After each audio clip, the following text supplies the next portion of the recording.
Hello दोस्तों, नमस्कार। आज हम आप लोगों के बीच हाजिर हैं हिंदी का पार्ट 3 लेके। हिंदी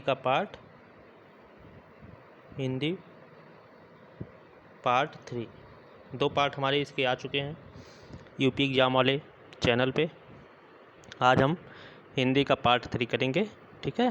हिंदी का पार्ट 3 हम कहाँ से स्टार्ट करेंगे? समास से। समास क्या होता है? समास का जो शाब्दिक अर्थ होता है वो होता है संक्षेपीकरण। क्या होता है? संक्षेपीकरण।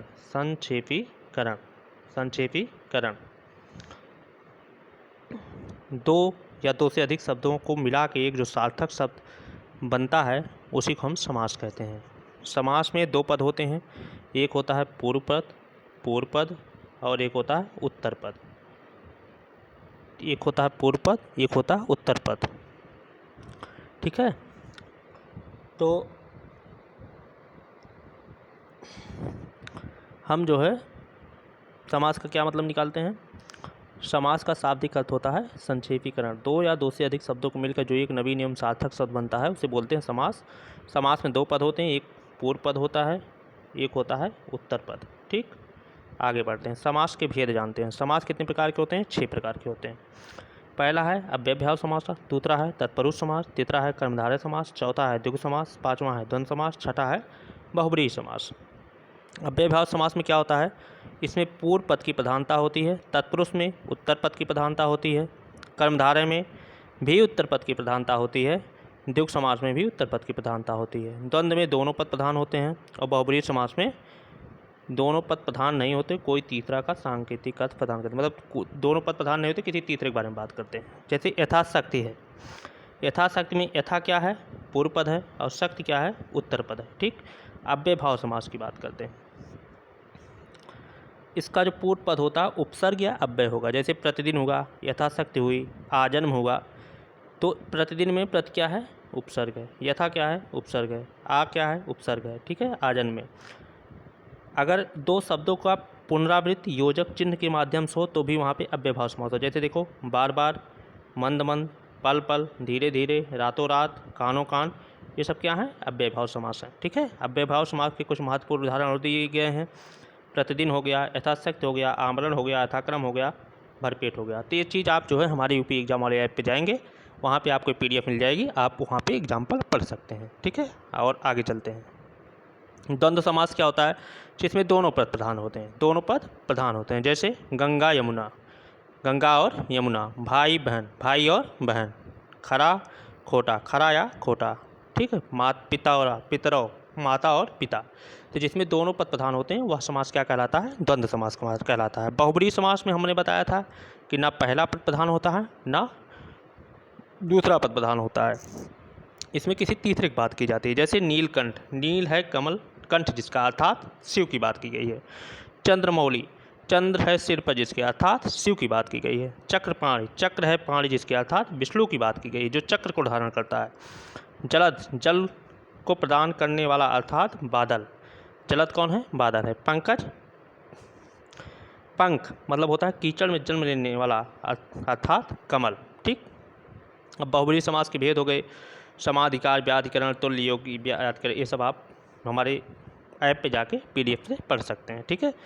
वहाँ पे आप देखिए, आपके लिए जो भी इम्पॉर्टेंट चीज़ें हैं, जितनी आपके एग्ज़ाम के लायक चीज़ें हैं, वो सारी की सारी चीज़ें इस PDF में अवेलेबल करा दी गई हैं। आप लोग वहाँ पे जाइए, पढ़िए और इस वीडियो को देखिए, ज़्यादा से ज़्यादा लोग शेयर करिए, ठीक है। आगे चलते हैं। तत्पुरुष समास, तत्पुरुष समास में क्या होता है? पहला पद कौन? अप्रधान होता है, दूसरा पद क्या होता है? दूसरा पद प्रधान होता है, ठीक है। इसमें जो तत्पुरुष के समास के जो 6 भेद हैं वो कौन कौन से हैं? देखो, जो कारक होते हैं, कारक में कारक विभक्ति जो होती है, कारक में केवल संबोधन को छोड़कर शेष 6 जो होते हैं वो तत्पुरुष के माध्यम से मिलते हैं, मतलब भेद जानने के लिए यूज किए जाते हैं। जैसे कर्म द्वितीय, कर्ण, संप्रदान, अपादान, संबंध, अधिकरण। जैसे कर्म को करण से संप्रदान के लिए, अपादान का अपादान से अलग होने का अर्थ में, संबंध का के अधिकरण में पर। जैसे ये सब किसके अंतर्गत? तत्पुरुष समास के अंतर्गत हम याद करते हैं, ठीक है। जैसे कर्मधारय समास। अच्छा, कर्मधारय समास में क्या होता है? विशेषण और विशेष, विशेषण और विशेष, विशेषण और विशेष, विशेषण और विशेष, या फिर उपमा और उपमेय की बात की जाती है। जैसे नील कमल, नीला है कमल। कुपुत्र, पुत्र कैसा है, कुपुत्र है, विशेषण की बात की गई। उपमेय उपमान में किसी से तुलना की जाए। चंद्रमुख, मृगनयन, व्याधि, दहलता, ये सारी चीज़ें हो गई। मध्य पद का जैसे दही बड़ा, मध्य पद का लोप हो जाए, तो ये सब क्या हो गए, कर्मधारय समास के अंतर्गत आ गए। आगे चलते हैं। द्विगु समास, इसमें प्रथम पद संख्यावाची होता है, जैसे पंचवती, चौराहा, सत्सई, चवन्नी, तिरंगा, त्रिवेणी, त्रिभुवन, नवरस, दुधारी, पंच प्रमाण, पंचवती, ये सब क्या हो गए, ये हमारे हो गए द्विगु समास। ठीक है, तो एक सत्सई में द्विगु समास है, लेकिन अगर यह सत्सई वाक्य में प्रयोग होकर बिहारी के सत्सई हो जाए तो बहुब्रीहि समास होगा। ठीक है, तो ये सब चीज़ें हैं जो आप वहाँ पे जाके पढ़ सकते हैं। तो मोटी मोटी चीज़ें जो आपको आपके काम की हैं वो हम यहाँ पे बता दे रहे हैं। आप जाकर वहाँ PDF पढ़ लेंगे, सारी चीज़ें आपको क्लियर हो जाएंगी। वैसे वहाँ पे जो भी चीज़ें हैं मैं सब क्लियर कर रहा हूँ। अपवाद हैं त्रिनेत्र, दशानन, चतुर्भुज, पंचानन, इन सब में द्विगु समास है, परंतु विकल्प में अगर बहुब्रीहि समास उपलब्ध हो तो बहुब्रीहि भी प्राथमिकता, बहुब्रीहि को प्राथमिकता देंगे। नीलकंठ और पीताम्बर में कर्मधारय समास है, परंतु विकल्प में अगर बहुब्रीहि उपलब्धता होने बहुब्रीहि को प्राथमिकता देंगे। घनश्याम शब्द के समास निर्धारण के समय कर्मधारय समास को प्राथमिकता देंगे। ठीक है, आगे चलते हैं। वाक्य क्या होता है? वाक्य सार्थक शब्दों का जो व्यवस्थित समूह होता है वही वाक्य होता है। जैसे हमने लिखा कलम, कलम, फिर हमने लिखा लकम।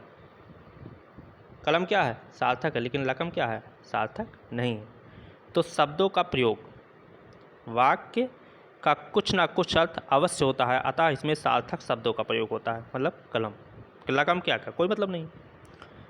योग्यता होनी चाहिए वाक्य में, और क्या होनी चाहिए, योग्यता होनी चाहिए। योग्यता वाक्य में प्रयुक्त शब्दों में प्रसंगानुसार अपेक्षित अर्थ प्रकट करने की योग्यता होनी। जैसे चाय पी, चाय खाई।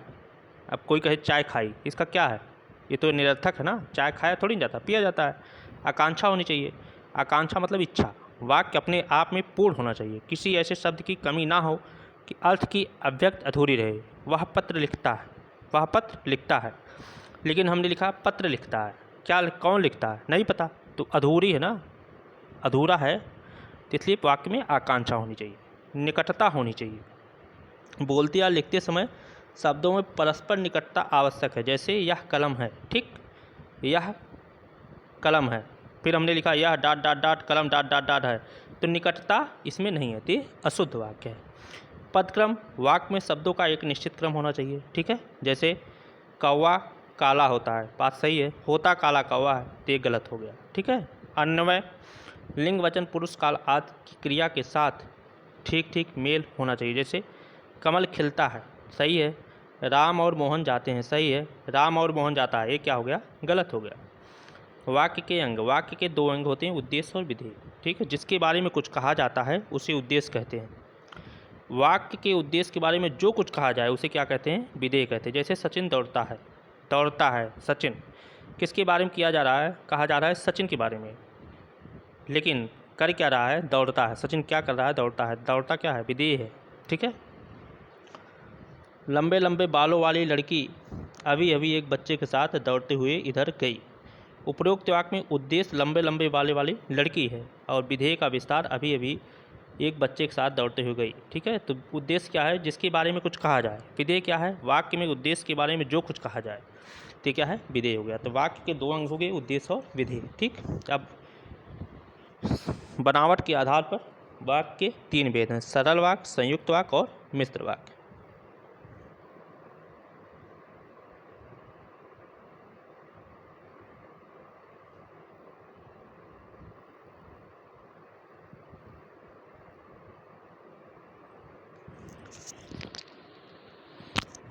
ठीक है, आगे चलते हैं।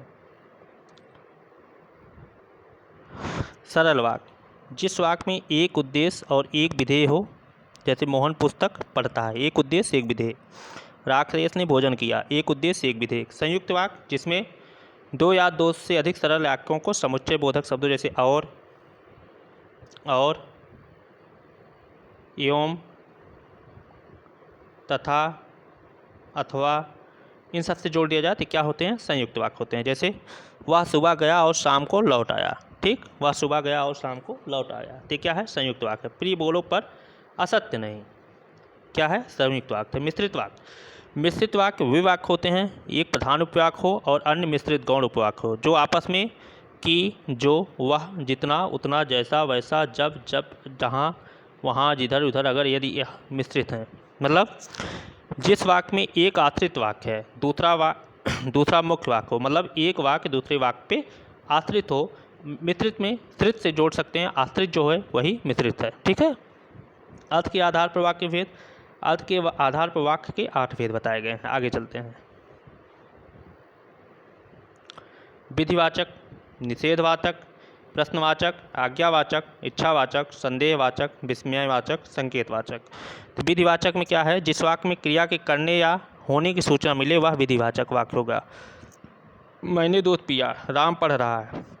निषेधवाचक, जिस वाक्य में कार्य ना होने का भाव प्रकट हो, तुम मत लिखो, मैंने खाना नहीं खाया।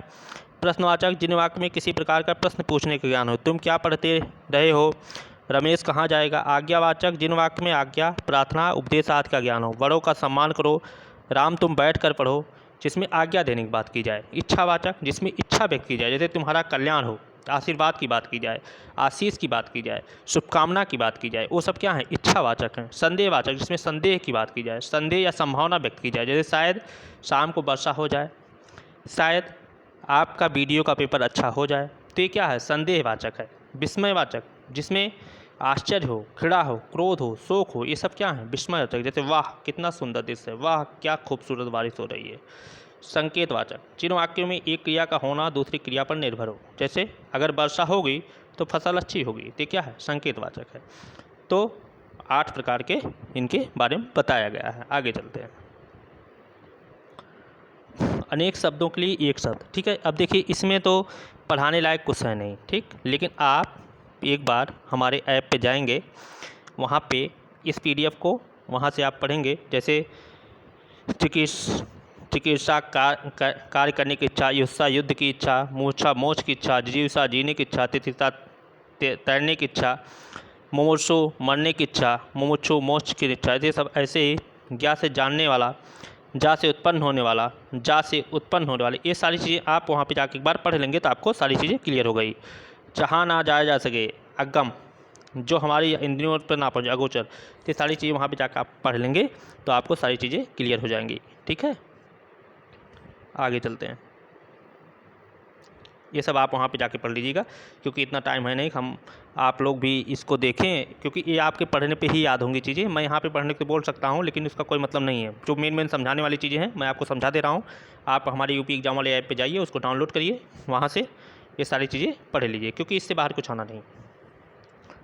ठीक है। ये भी आप वहीं पर जाके पढ़ लेंगे। ठीक, ये भी आप वहीं पर जाके पढ़ लेंगे, क्योंकि ये सब क्या है?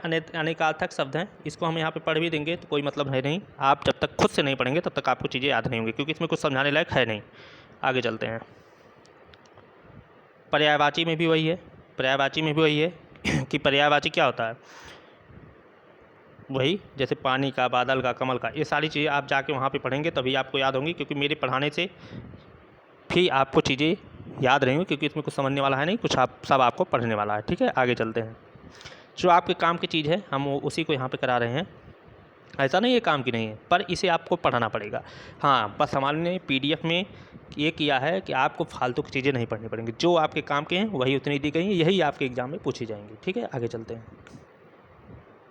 ठीक है। अब अलंकार। अलंकार शब्द और अर्थ के आधार पर अलंकार के मुख्यतः 2 भेद होते हैं।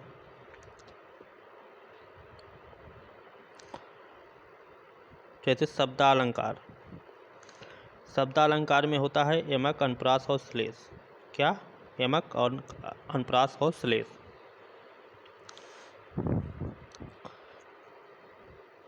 तो इसको हम शॉर्ट ट्रिक में कैसे याद करेंगे? यस, यमक, अनुप्रास और श्लेष, ये क्या है? शब्दालंकार।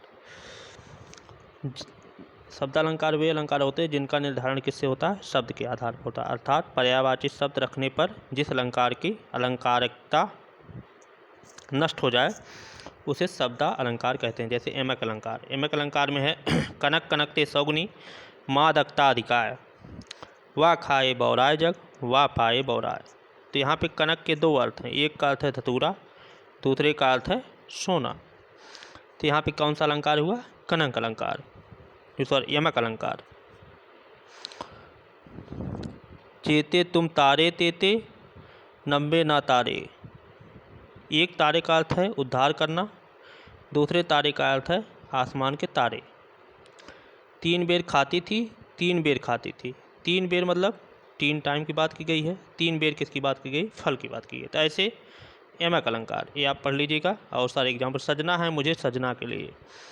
एक सजना है श्रृंगार जिसका अर्थ है, दूसरा सजना है जिसका अर्थ है पति। सजना है मुझे सजना के लिए।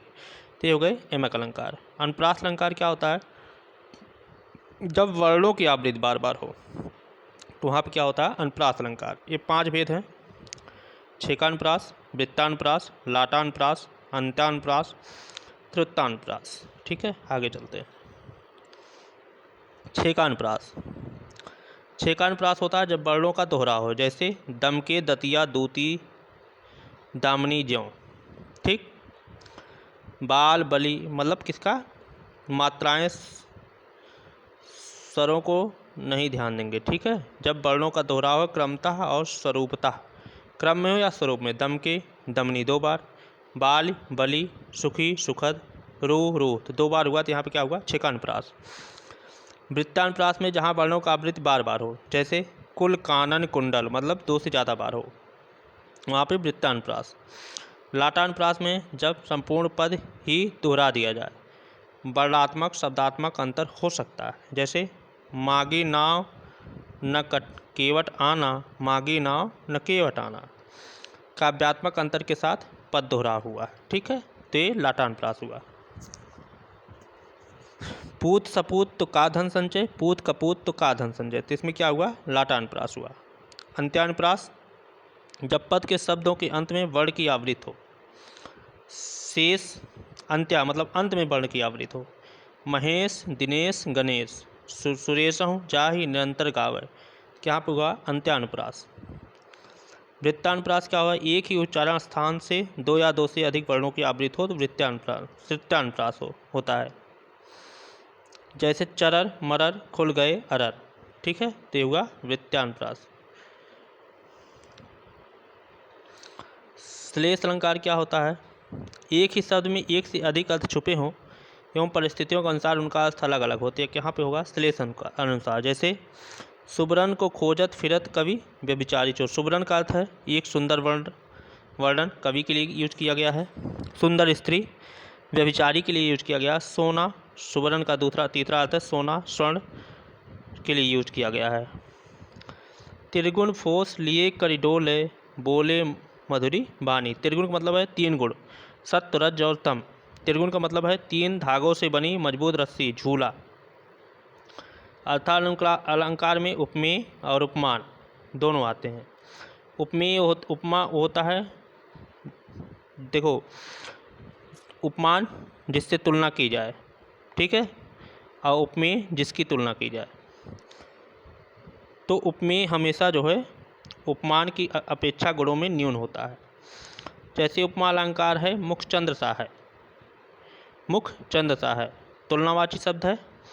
उपमेय की तुलना उपमान से की गई है। तो उसमें उपमा क्या है? मुख चंद्र सा। रूपक अलंकार, रूपक अलंकार होता है मुख चंद्र है, उपमेय वही बताया जाए उपमान है। मुख चंद्र है, तुलना नहीं की गई है, बल्कि सेम बता दिया, मुख ही क्या है? चंद्र है, जहाँ वही बता दिया जाए। उत्प्रेक्षा में क्या होता है? जहाँ संभावना व्यक्त की जाए, मानो मुख चंद्र है। ठीक है, आगे चलते हैं। इसको एक बार आप पढ़ लीजिएगा, सारी चीज़ें एकदम क्लियर लिखी हुई हैं। रूपक अलंकार, जहाँ उपमेय में उपमान का भेद रहित आरोप हो, जैसे मुख चंद्र है, मुख को चंद्र मान लिया गया है। चरण कमल बंदव हरिराई, चरण को कमल मान लिया गया है। उदित उदयगिरि मंच पर रघुवर बाल पतंग। ठीक है। उत्प्रेक्षा अलंकार, जहाँ उपमेय में उपमान की संभावना प्रकट की जाए। रूपक में क्या था? भेद रहित आरोप हो और इसमें संभावना व्यक्त की जाए।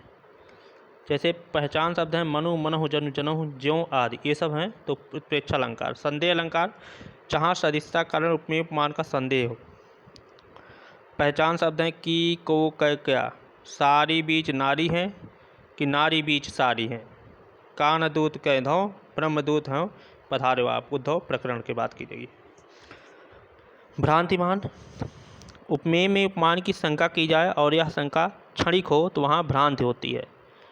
कैसी हो संख्या? क्षणिक हो। रस्सी को देखकर सर्प का क्षणिक भ्रम हो जाना कि रस्सी है या सर्प, तो ये क्षणिक भ्रम है, ये तो यहाँ पर भ्रांतिमान अलंकार होगा। विरोधाभास, जब दो विरोधी शब्दों या विरोधी बातों का उल्लेख किया जाए तो वहाँ विरोधाभास होगा। जैसे वह ईमानदार चोर है, एक तरफ ईमानदार की बात की जा रही, दूसरी तरफ चोर की, तो यहाँ पे विरोधाभास है, तो विरोधाभास अलंकार होगा। विभावना अलंकार, कारण के ना होते हुए भी कार्य की उत्पत्ति हो तो वहाँ विभावना अलंकार होता है। बिनु पग चले सुने बिनु काना, कर बिनु करम करें विधि नाना। यहाँ पे कोई कारण नहीं है लेकिन कार्य की उत्पत्ति हो रही है, यहाँ विभावना अलंकार है। मानवीकरण, जब किसी निर्णय वस्तु में मानव को आरोपित करके कोई बात कही जाए तो वहाँ मानवीकरण होगा। निर्जीव वस्तु में मानव को आरोपित करके बात की जाए। जगी वनस्पतियाँ अलसाई, मुँह धोती शीतल जल से। ठीक है, निर्जीव में सजीव का आरोपण। अन्योक्ति, जब अप्रस्तुत का सहयोग लेकर प्रस्तुत को सिद्ध किया जाए वहाँ अन्योक्त अलंकार होता है। जैसे नहीं पराग नहीं मधुर मधु, नहीं विकास दुहकाल, अली कली हैं ही सौ मिधो, आगे कौन हवार। ठीक है, तो अप्रस्तुत का सहयोग लेकर प्रस्तुत को सिद्ध किया जाए। अतिशयोक्त अलंकार होगा जब किसी कथन को आवश्यकता से अधिक बढ़ा चढ़ाकर प्रस्तुत किया जाए। जैसे देख लो साकेत नगरी, यही स्वर्ग से मिलने गगन में जा रही है। संदेशन मधुवन कूप भरे, यह चंद्र है। तो जहाँ पर अति बढ़ा चढ़ा के बात की जाए। उपमा में तुलना की जाती है, रूपक में बिना तुलना के मान लिया जाता है। उत्प्रेक्षा में मनु, मानो, जनु, जानो आदि की बात की जाए। संदेह में शंका दीर्घकालिक अर्थात मान लिया जाता है। भ्रांत में शंका अल्पकालिक होती है। विरोधाभास में विरोधी शब्द मौजूद होते हैं। विभावना में कारण के बिना कार्य होता है। रस,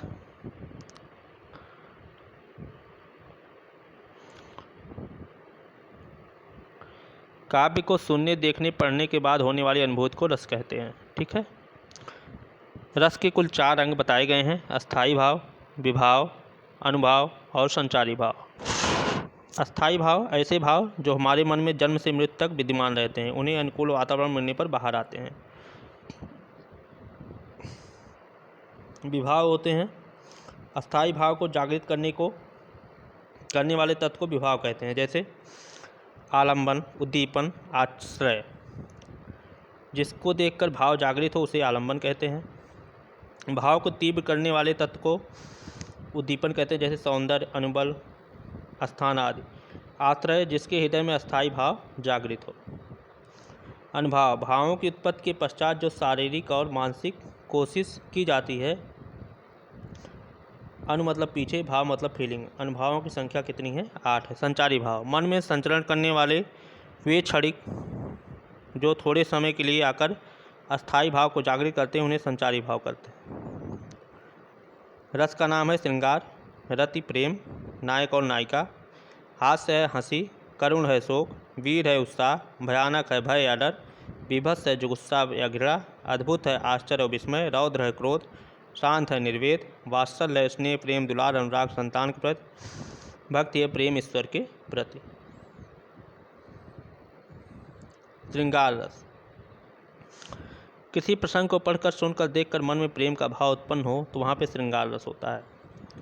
श्रृंगार रस 2 प्रकार के होते हैं, संयोग श्रृंगार और वियोग श्रृंगार। जहाँ प्रेमी और प्रेमिका के मिलन की बात होती है वहाँ पे संयोग श्रृंगार होता है, जहाँ पे बिछड़ने की बात होती है वहाँ पे वियोग होता है।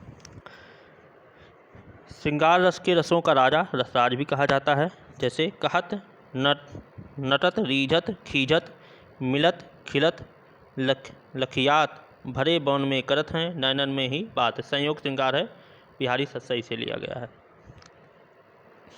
राम के रूप निहारत जानकी, कंगन के नग पर छाई। ताते समय सुधीर कुल गई, करते करें परताई। ये क्या है? संयुक्त श्रृंगार। मतलब जहाँ नायिका और नायक के मिलन की बात हो, जहाँ बिछड़ाव की हो, अलगाव की हो, वहाँ वियोग श्रृंगार। हे खग मृग हे मधुकर श्रेणी, तुम देखी सीता मृग नयनी। जब भगवान राम सीता से बिछड़ जाते हैं तो पक्षियों से जाके पूछते हैं, हे खग मृग के मधुकर श्रेणी, तुम देखी सीता मृग नयनी। तो यहाँ पे वियोग श्रृंगार की बात की गई है। विभत्स रस, दूसरा क्या है? विभत्स रस। जब किसी घटना को देखकर मन में जुगुप्सा घृणा भावना पैदा होती है तो वहाँ पे विभत्स, मतलब घृणा पैदा हो, ऐसी भावना हो तो वहाँ पे विभत्स होता है। सिर पर बैठो काग आँख तो खात निकारत, खींचत भीजय स्याद आति आनंद कर घात। रवि के दारुण आतप से झुलासी धरती की घासें, सर्दी गर्मी से सड़कर बजबजा रही लाशें। तो यहाँ पे घृणा की भावना उत्पन्न हो रही है। अद्भुत रस, जो किसी घटना को देखकर मन में आश्चर्य विस्मय की भावना पैदा हो। देखी यशोदा शिशु के मुख में सकल विश्व की छाया, क्षण भर को वह बनी अचेतन, हिल न सकी कोमल काया। तो यहाँ पे अद्भुत रस की बात की गई है। अद्भुत रस, जब मन में आश्चर्य विस्मय की भावना पैदा हो। एक अचंभा देखी भाई, ढार सिंह चौराई गाई, पहले पूत बही पीछ जई माई, चेला के गुण लागे पाई। तो ये सब अद्भुत रस। रौद्र रस, मतलब जहाँ क्रोध की बात हो। भयानक रस, जब मन में भय डर जागृत हो जाए। वीर रस, जहाँ पे उत्साह या विवश की भावना की बात हो। ये सब चीज़ें आप वहाँ पे जाकर एग्जाम्पल पढ़ लीजिएगा। ठीक है, आगे चलते हैं। हास, जहाँ हंसने की बात हो। शांत, निर्वेद की भावना पैदा हो। समानता, उपदेशात्मक वाक्य में शांत रस होता है। वात्सल्य, जहाँ बाल्यावस्था की बात हो। भक्त रस, जहाँ पे भक्त भावना प्रेम समर्पण की बात हो। ठीक है, यह भक्त रस है।